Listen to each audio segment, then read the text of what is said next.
Najaf کا ایک بہت بڑا عالم دین، کہتے ہیں جب سکرات کا وقت آیا تو نجف کے سارے علماء اس کے گرد جمع ہو گئے اور کہا کہ مرتے وقت کلمہ پڑھو، کہو لا الہ الا اللہ، کہا لا الہ الا اللہ، کہ محمد رسول اللہ، کہ محمد رسول اللہ۔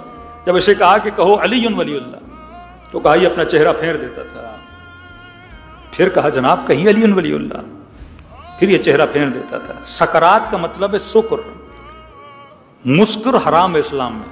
شراب کیا ہے؟ مسکر ہے، انسان کو کیا دلاتی ہے؟ نشہ۔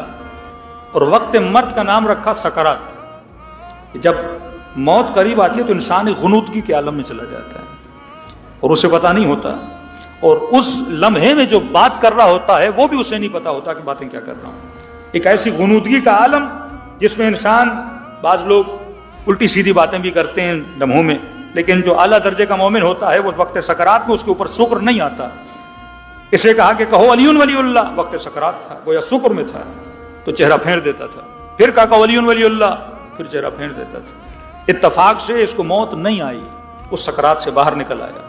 تو نجف کے جتنے علماء تھے انہوں نے اس بندے خدا سے بائیکاٹ کر دیا، کہا یہ عجب، ہم تو سمجھتے تھے بہت بڑا مومن، لیکن وقت مرگ اس نے علی کا نام نہیں لیا، تو لہٰذا یہ مومن نہیں ہے، علیہ باللہ یہ منافق ہے۔ تو اس کو اپنی مجلسوں میں، اپنی دعوتوں میں، اپنی محفلوں میں بلانا چھوڑ دیا کہ جناب یہ تو مومن ہی نہیں ہے۔ ایک دن اس بندے خدا نے، جب یہ علماء ایک محفل میں جمع تھے، یہ بن بلائے ان کی محفل میں چلا گیا۔ جیسے انہوں نے اس کا چہرہ دیکھا تو سب نے اٹھنا شروع کر دیا کہ جناب یہ کیوں آیا، یہ تو منکر ولایت امیر المؤمنین ہے، اور اس کا پتہ تو سکرات کے وقت چل گیا۔ اس نے 2 کلمے پڑھے لیکن امیر المؤمنین کی ولایت کا اقرار نہیں کر رہا تھا اور چہرہ پھیر دے رہا تھا۔ تو جیسے جانے لگے اس جناب نے دروازہ بند کر دیا کہ مجھ سے جتنی نفرت کرنی ہے نفرت کرو، لیکن مجھ سے تو پوچھو، جو نجف میں رہے، در امیر المؤمنین سے علم حاصل کرے، ڈیلی مولا علی کی زیارت پہ جائے، کیسے ممکن ہے کہ وقت مرگ میں امیر المؤمنین کا نام نہ لوں؟ مجھ سے تو پوچھو کہ میرے اوپر کیا گزر رہی ہے، تو آپ بتائیے آپ کی تکلیف کیا ہے؟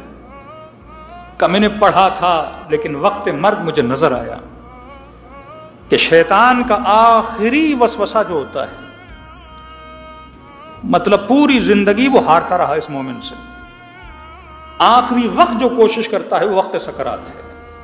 اور وہ کوشش کب ہوتی ہے، امتحان کب ہوتا ہے؟ فرمائے شیطان سب سے پہلے آپ کے دلوں کے اندر پڑی ہوئی محبتوں کو آپ کے سامنے آ کے لا کے کھڑا کر دیتا ہے۔ کہ جب کہہ رہے تھے کہ پڑھو علی ولی اللہ، تو اللہ نے مجھے 20 سال کے بعد، 25 سال کے بعد ایک ہی بیٹا دیا۔ اس بیٹے سے مجھے اتنی محبت کہ اگر وہ بیمار ہو جائے مجھے راتوں کو نیند نہ آئے، 4 گھنٹوں کے لیے ادھر ادھر ہو جائے تو میرا سکون تباہ و برباد ہو جائے۔